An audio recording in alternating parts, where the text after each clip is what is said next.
Charan! Flex ko lang ang mga isda na ako sa aquarium mga kainday.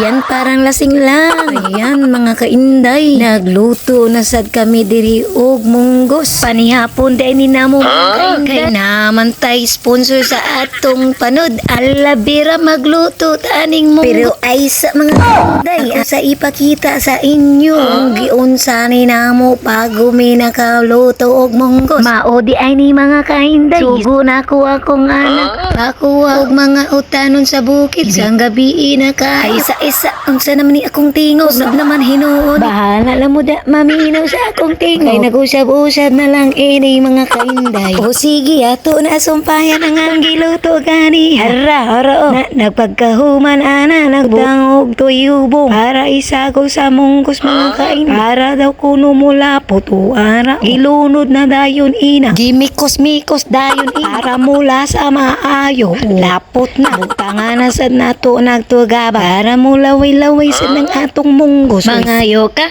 Pagpalit imo. Ayo sige dira og pangayo. Pagpalit mo. May bahaw mo diha. Mangayo ko. Pilami na kayo ikao naning munggos. O pagkahuman. Rito pamigbuwad. Bilabi na. Mauna ang lami ang isda sa tibuok dagat. Para na. Luto na. Mangayo ka. Pagdag plato oy.